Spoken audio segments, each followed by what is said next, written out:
There are three basic approaches to poverty alleviation: relief, individual betterment, and community development. In relief-focused efforts, the challenges faced are short-term or episodic, and temporary relief or assistance is likely to be all that is needed. There is little or no investment required from the participants or the community, and the approach grows out of needs. Relief efforts are generally very simple activities, and they have instant results. Individual betterment approach works best when relief alone will not solve the underlying problem and where the individual has a healthy support system and simply needs skills or knowledge to overcome the challenges being faced. It requires moderate to high levels of investment from the participant and little or nothing from the community. These approaches grow out of opportunities. They generally are more program-driven and have direct results. The last approach is community development. A community development approach is best when the community is experiencing chronic issues that are likely to undermine individual betterment efforts, and where there needs to be a holistic community-focused strategy. It requires moderate to high levels of investment from community members, and this approach grows out of assets. It is more process-driven. It is somewhat complex and requires interconnected parts that lead to long-term impact.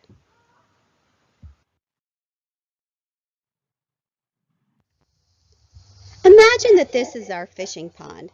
There are 7 different activities that address particular needs within a community. The first one I'm sure you're quite familiar with. We think of it as giving out fish or meeting physical needs. It's those things like a food pantry or a clothes closet or a Thanksgiving turkey box. The second category is related to vocational opportunities, or in our analogy, teaching people to fish. It includes activities such as tutoring programs, ESL classes, or job training programs. The third we think of as improving the environmental condition of the pond. And this is things like trash pickup, blight, getting rid of blight in a community, or perhaps planting flowers in a local park. Every community has many different organizations that are engaged in strengthening it. When we work with our congregational partners, we most often see that the majority of their activities are focused on giving out fish. When we work with nonprofits and governmental agencies, most of their activities center around teaching people to fish. And when we're working with civic associations, the most common activity is related to meeting those environmental needs. But all 3 of these strategies are really focused on surface issues, symptoms if you would, of things that are happening below the surface. And to get below that surface line, we have to think deeper. All of these strategies originate out of a need, something that is visible or easily addressed. These next opportunities or strategies grow out of assets. So if we're going to break through that surface line and start to strengthen the neighborhood overall, we have to start by gathering the fishermen.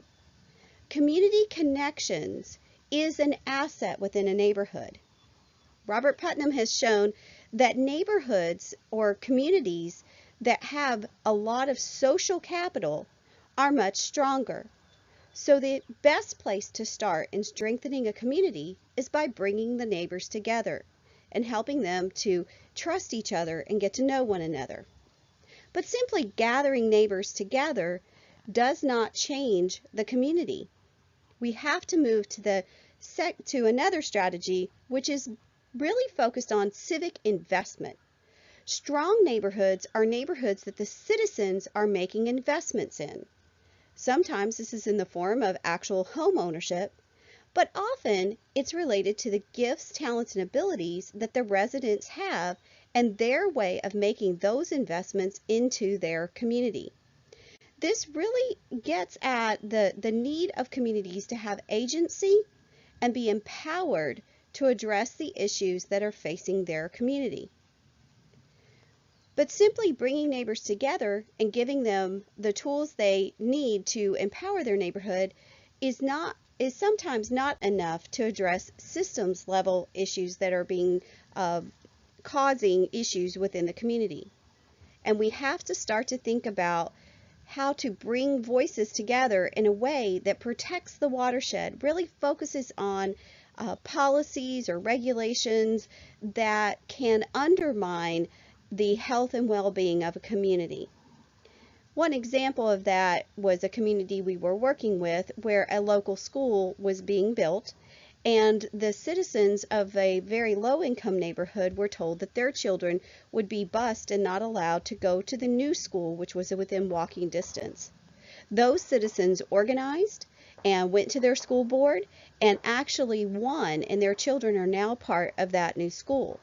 But that would not have happened if they were not already organized and had trust amongst each other. And it would not have happened if they didn't feel empowered and as though they had agency to speak into that. So thinking about these as the underlying causes, an erosion of connection, a lack of concern for the social emotional needs of a community can undermine its health, or communities where the citizens are given very little agency or power to affect their community can lead to an unhealthy neighborhood, or those neighborhoods where there are not opportunities for citizens to speak into larger systems that are impacting them. So these are some of those underlying causes that can make our communities not as healthy as we'd like them to be. So how do we move from simply focusing on surface issues to really starting to build on the assets that can strengthen the community from its foundation? And that is our final strategy or way of thinking about this. It really comes down to hope in the future for their community, and having a collective efficacy within the community where citizens believe that they can affect change. This really points to kind of the spiritual nature of the community. Does the community believe that it has the ability to shape and affect its own future? In our upcoming training video, we will focus on specifically that vision or hope for the future and how to start to understand a community's dream for itself and for its citizens.